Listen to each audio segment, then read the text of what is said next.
I got so much motherfucking design on right now. Break it down, bring it back, make it clap. I got 3 old thoughts, new block, where that thing. Bitches on my line, and you know. Assalamualaikum warahmatullahi wabarakatuh.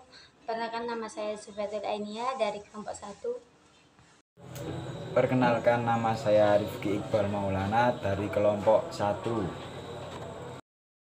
Perkenalkan, nama saya Abdul Faiz Barok dari kelompok 1.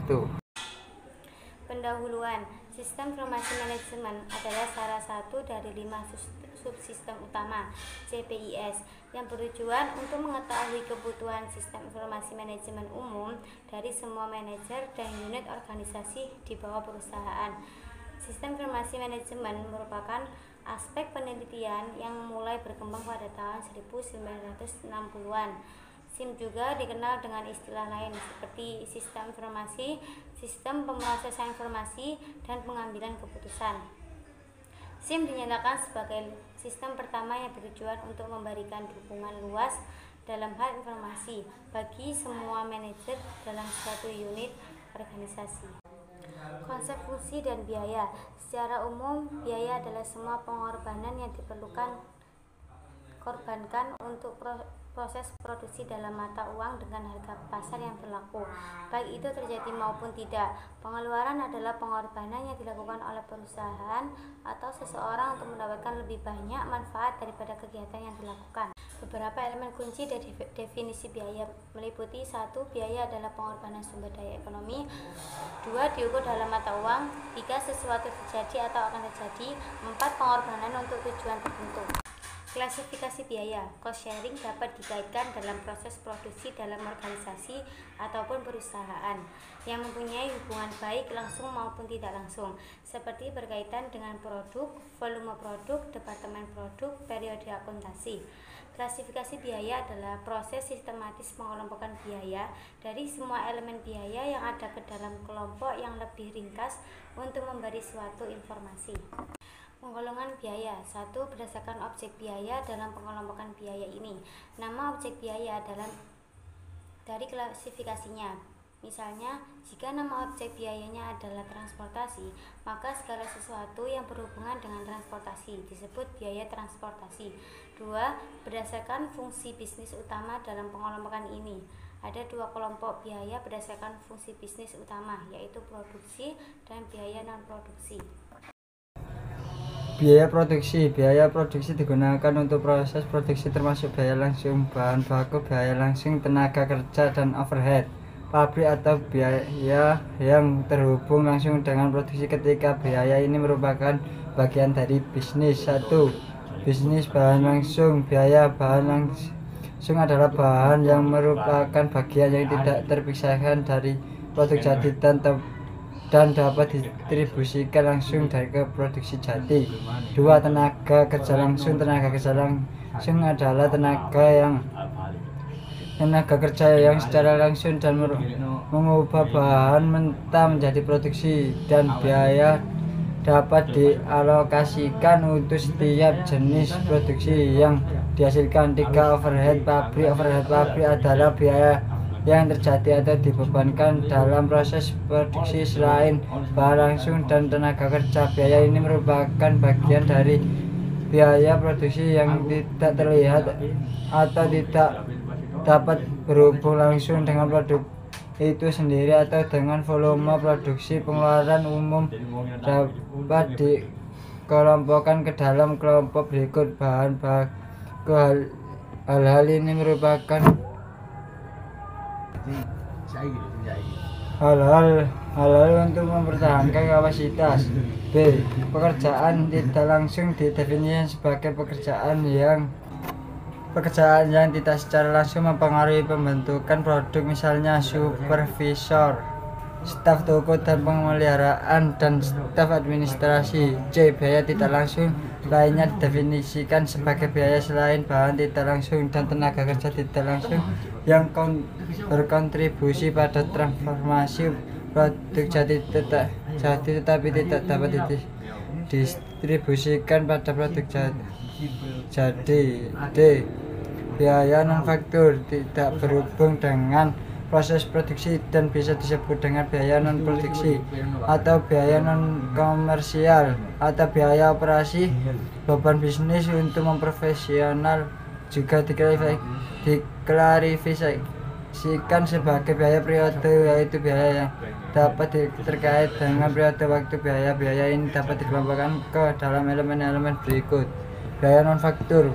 1. Biaya pemasaran dan penjualan adalah semua jenis bahan yang terkait dengan pembuatan dan penjualan suatu produk. Contohnya termasuk biaya iklan, biaya promosi, dan biaya pengiriman dari gudang dan ke pembeli. 2. Biaya umum dan administrasi. Biaya adalah biaya yang mengkoordinasikan kegiatan pembuatan dan pemasaran suatu produk, misalnya gaji, bagian keuangan, akuntansi, sumber daya manusia, dan hubungan masyarakat. Biaya pemeriksaan, transformasi, dan biaya fotokopi. 3. Biaya yang terkait dengan volume produksi. Biaya yang arti volume atau biaya yang dapat dikelompokkan menjadi komponen-komponen. A. Biaya variabel. Biaya variabel adalah total biaya yang akan bertambah seiringan dengan peningkatan aktivitas produksi dan penurunan aktivitas. Biaya variabel meliputi biaya bahan langsung, tenaga kerja langsung, beberapa tenaga kerja yang tidak langsung, peralatan kecil, pengerjaan ulang, dan unit yang rusak. Biaya variabel biasanya didefinisikan secara langsung dengan aktivitas yang menghasilkan biaya tersebut. B. Biaya tetap. Biaya tetap adalah biaya yang secara selalu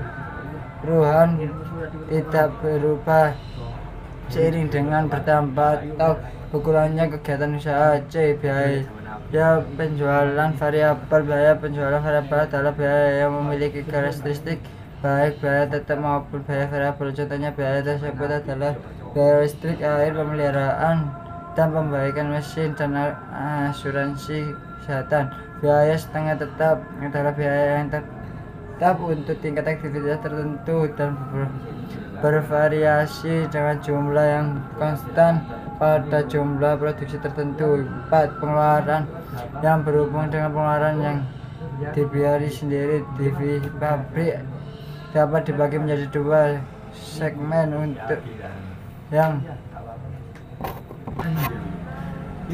4. Pengeluaran yang berhubungan dengan pengeluaran yang dibiayai sendiri. Divisi pabrik dapat dibagi menjadi 2 segmen utama, yaitu manufaktur.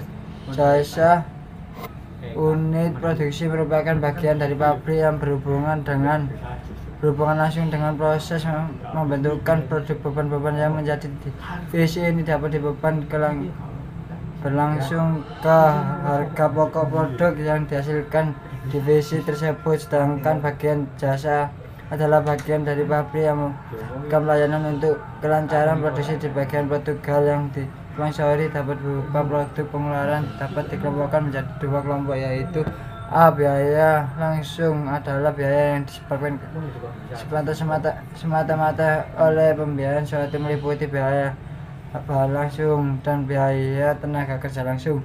B. Biaya tidak langsung disebabkan oleh sesuatu yang disponsori. Biaya tidak langsung yang terkait dengan produksi disebut biaya produksi tidak langsung atau pabrik. Biaya tinggi dari pabrik. 5. Biaya hubung dengan istilah dalam hubungan waktu dapat dikelompokkan ke dalam biaya pengeluaran modal dan biaya pendapatan.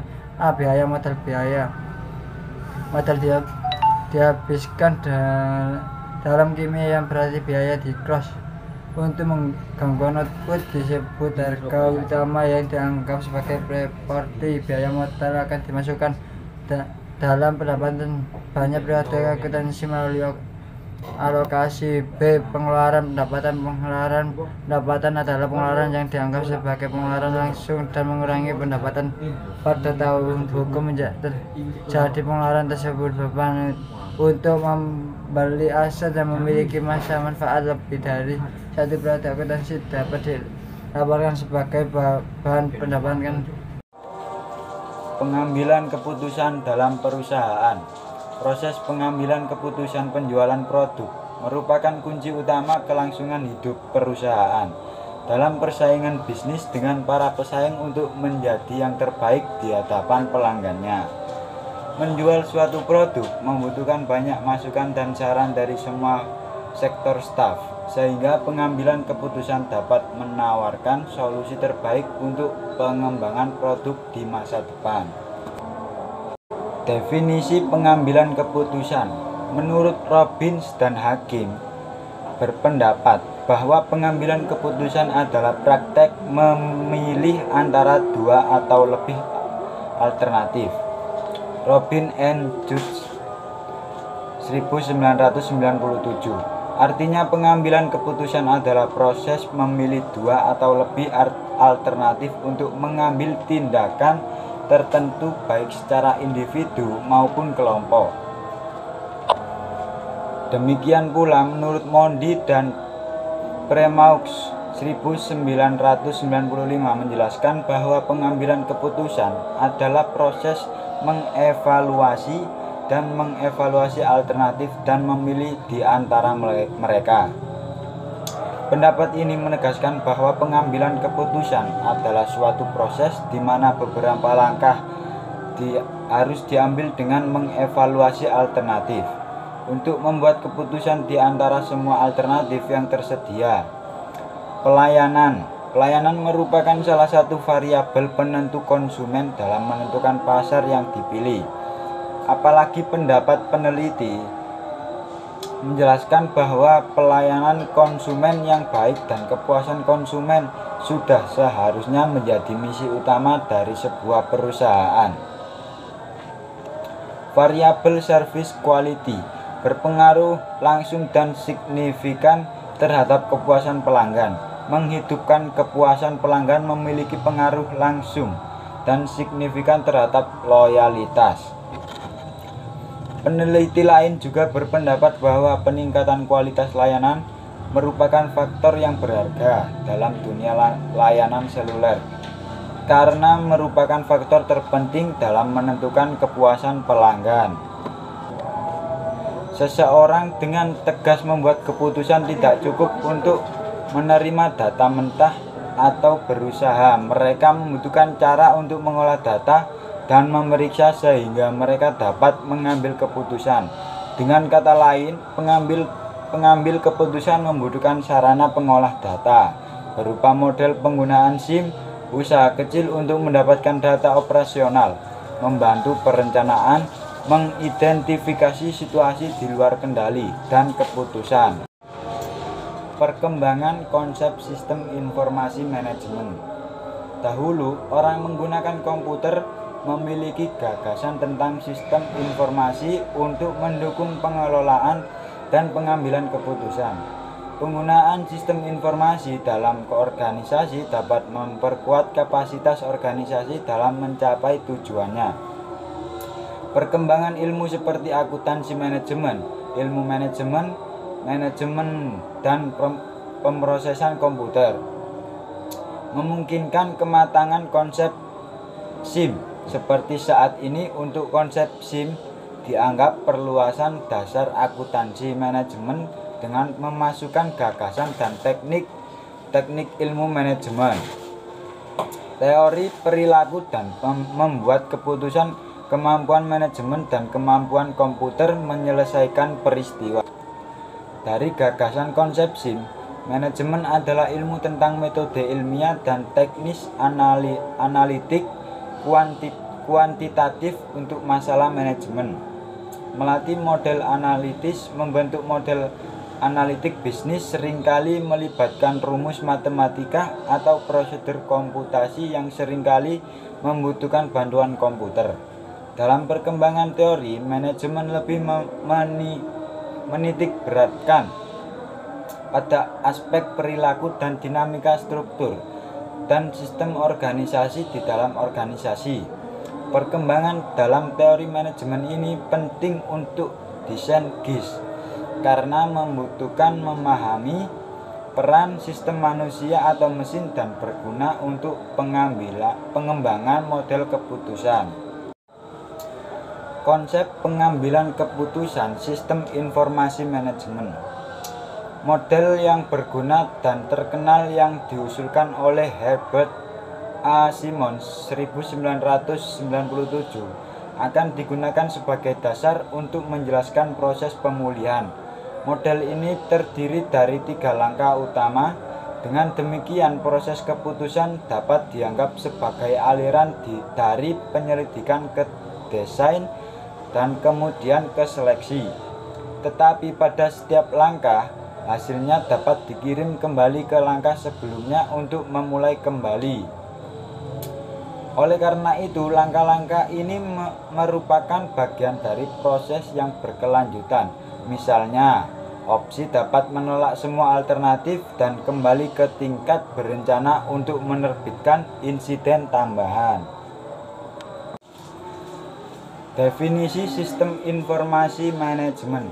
Sebuah organisasi memegang transaksi yang perlu diproses untuk melakukan bisnis sehari-hari. Komputer berguna untuk jenis tugas pemrosesan data, tetapi sistem informasi manajemen melakukan tugas lain dan bukan hanya sistem informasi yang memproses data. Merupakan sistem pemrosesan informasi yang menerapkan daya komputasi untuk menyediakan informasi kepada manajer dan pengambil keputusan. Sistem informasi manajemen, istilah umum yang dikenal manusia, adalah sistem manusia atau mesin terintegrasi yang menyediakan informasi untuk mendukung fungsi operasional, manajemen dan pengambilan keputusan di sebagian besar area. Semua organisasi, sistem pengelompokan ini menggunakan perangkat lunak komputer, proses panduan, model keputusan manajemen, dan database. Analisis kebutuhan sistem informasi. Analisis kebutuhan sistem informasi cukup penting untuk pengembangan sistem karena merupakan titik awal untuk dijadikan sebagai acuan untuk langkah selanjutnya. Kesalahan pada langkah parsing akan sangat mempengaruhi langkah selanjutnya, memungkinkan sistem gagal atau bahkan gagal. Untuk itu kegiatan ini direncanakan dan juga dapat mengusul spesifikasi kebutuhan yang memenuhi harapan stakeholder dan dapat membantu permasalahan yang ada. Analisis value chain. Analisis value chain. Nilai value chain pertama kali dikemukakan oleh Porter dan Miller pada tahun 1985 dalam metode perubahan nilai aktivitas bisnis. Diklasifikasi menjadi 5 aktivitas utama dan 4 aktivitas pendukung. Menurut Rocket dan Bullen, CSV adalah sejumlah variabel yang mempengaruhi aktivitas manajer saat ini atau masa dapat dalam mencapai tujuan pekerjaan. Metode CSF membantu untuk mengidentifikasi variabel serta informasi yang dibutuhkan untuk setiap variabel. Dan Bullen 1986. Dengan cara ini, manajer akan meningkatkan pemahamannya tentang situasi di ruang kendaliannya. CSV merupakan sebuah metode analisis dengan mempertimbangkan beberapa hal yang krisis di dalam lingkungan perusahaan untuk mendefinisikan faktor-faktor apa saja yang mempengaruhi keberhasilan dan kesuksesan perusahaan